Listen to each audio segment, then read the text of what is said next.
Genesis 37 through 39.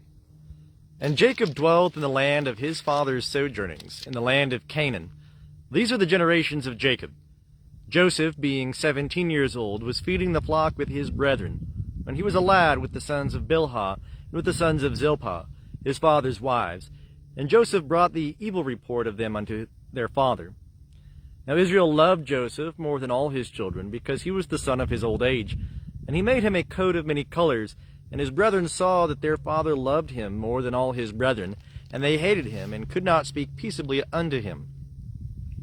And Joseph dreamed a dream, and he told it to his brethren, and they hated him yet the more. And he said unto them, Hear, I pray you, this dream which I have dreamed. For behold, we were binding sheaves in the field, and lo, my sheaf arose, and also stood upright. And behold, your sheaves came around about, and made obeisance to my sheaf. And his brethren said to him, Shalt thou indeed reign over us? Or shalt thou indeed have dominion over us? And they hated him yet the more for his dreams and for his words. And he dreamed yet another dream, and told it to his brethren, and said, Behold, I have dreamed yet a dream, and behold, the sun and the moon and 11 stars made obeisance to me. And he told it to his father and to his brethren, and his father rebuked him, and said unto him, What is this dream that thou hast dreamed? Shall I and thy mother and thy brethren indeed come to bow down ourselves to thee to the earth? And his brethren envied him, but his father kept the saying in mind. And his brethren went to feed their father's flock in Shechem. And Israel said unto Joseph, Are not thy brethren feeding the flock in Shechem? Come, and I will send thee unto them. And he said to him, Here am I. And he said to him, Go now, see whether it is well with thy brethren, and well with the flock, and bring me word again. So he sent him out of the vale of Hebron, and he came to Shechem. And a certain man found him, and behold, he was wandering in the field. And the man asked him, saying, What seekest thou? And he said, I am seeking my brethren. Tell me, I pray thee, where they are feeding the flock. And the man said, They are departed hence, for I heard them say, Let us go to Dothan. And Joseph went after his brethren, and found them in Dothan. And they saw him afar off, and before he came near unto them, they conspired against him to slay him. And they said one to another, Behold, this dreamer cometh. Come now, therefore, and let us slay him, and cast him into one of the pits, and we will say, An evil beast hath devoured him, and we shall see what will become of his dreams. And Reuben heard it, and delivered him out of their hand, and said, Let us not take his life. And Reuben said unto them, Shed no blood, cast him into this pit that is in the wilderness, but lay no hand upon him, that he might deliver him out of their hand, to restore him to his father. And it came to pass, when Joseph was come unto his brethren, that they stripped Joseph of his coat, the coat of many colors that was on him, and they took him and cast him into the pit, and the pit was empty, there was no water in it. And they sat down to eat bread, and they lifted up their eyes, and looked, and behold, a caravan of Ishmaelites was coming from Gilead, with their camels bearing spicery and balm and myrrh, going to carry it down to Egypt. And Judah said unto his brethren, What profit is it if we slay our brother and conceal his blood?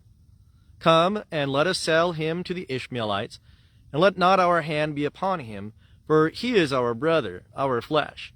And his brethren hearkened unto him. And there passed by Midianites, merchantmen, and they drew and lifted up Joseph out of the pit, and sold Joseph to the Ishmaelites for 20 pieces of silver. And they brought Joseph into Egypt. And Reuben returned unto the pit, and behold, Joseph was not in the pit, and he rent his clothes. And he returned unto his brethren, and said, The child is not, and I, whither shall I go? And they took Joseph's coat, and killed a he-goat, and dipped the coat in the blood, and they sent the coat of many colors, and they brought it to their father, and said, This have we found. Know now whether it is thy son's coat or not. And he knew it, and said, It is my son's coat. An evil beast hath devoured him. Joseph is without doubt torn in pieces.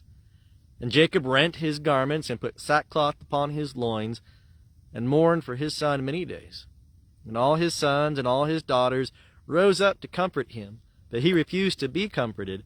And he said, For I will go down to Sheol to my son mourning. And his father wept for him. And the Midianites sold him into Egypt unto Potiphar, an officer of Pharaoh's, the captain of the guard. And it came to pass at that time that Judah went down from his brethren, and turned into a certain Adullamite, whose name was Hira. And Judah saw there a daughter of a certain Canaanite, whose name was Shua, and he took her, and went in unto her. And she conceived, and bare a son, and he called his name And she conceived again, and bare a son, and she called his name Onan. And she yet again bare a son, and called his name Shelah. And he was at Chezib when she bare him. And Judah took a wife for his firstborn, and her name was Tamar. And Judah's firstborn, was wicked in the sight of Jehovah, and Jehovah slew him. And Judah said unto Onan, Go in unto thy brother's wife, and perform the duty of a husband's brother unto her, and raise up seed to thy brother. And Onan knew that the seed would not be his. And it came to pass, when he went in unto his brother's wife, that he spilled it on the ground, lest he should give seed to his brother. And the thing which he did was evil in the sight of Jehovah, and he slew him also. Then said Judah to Tamar his daughter-in-law, Remain a widow in thy father's house, till Shelah my son be grown up. For he said, Lest he also die like his brethren. And Tamar went and dwelt in her father's house. And in process of time Shua's daughter, the wife of Judah, died, and Judah was comforted, and went up to his sheep shearers to Timnah, he and his friend Hira the Adullamite. And it was told Tamar, saying, Behold, thy father-in-law goeth up to Timnah to shear his sheep. And she put off from her the garments of her widowhood, and covered herself with her veil, and wrapped herself, and sat in the gate of Enaim, which is by the way to Timnah. For she saw that Shelah was grown up, and she was not given unto him to wife. When Judah saw her, he thought her to be a harlot, for she had covered her face. And he turned unto her by the way, and said, Come, I pray thee, let me come in unto thee. For he knew not that she was his daughter-in-law.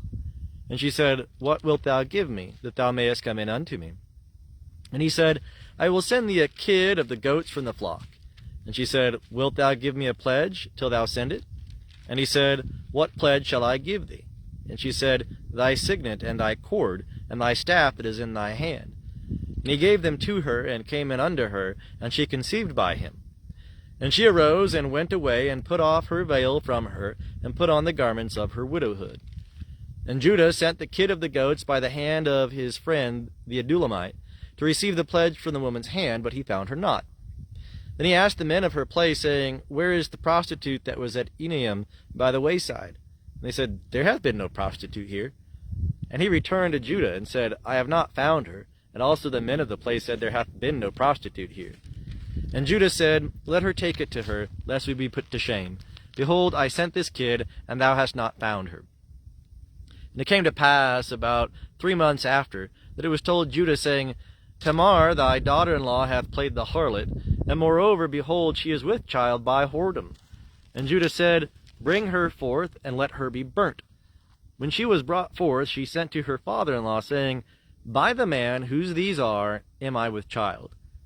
And she said, Discern, I pray thee, whose are these, the signet, and the cords, and the staff?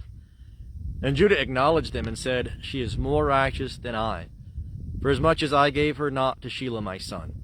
And he knew her again no more. And it came to pass in the time of her travail, that, behold, twins were in her womb. And it came to pass, when she travailed, that one put out a hand, and the midwife took and bound upon his hand a scarlet thread, saying, This came out first. And it came to pass, as he drew back his hand, that, behold, his brother came out. And she said, Wherefore hast thou made a breach for thyself? Therefore his name was called Perez.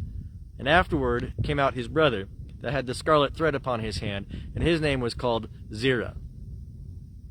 And Joseph was brought down to Egypt, and Potiphar, an officer of Pharaoh's, the captain of the guard, an Egyptian, bought him of the hand of the Ishmaelites that had brought him down thither. And Jehovah was with Joseph, and he was a prosperous man, and he was in the house of his master, the Egyptian. And his master saw that Jehovah was with him, and that Jehovah made all that he did to prosper in his hand. And Joseph found favor in his sight, and he ministered unto him. And he made him overseer over his house, and all that he had he put into his hand. And it came to pass from the time that he made him overseer in his house, and over all that he had, that Jehovah blessed the Egyptian's house for Joseph's sake.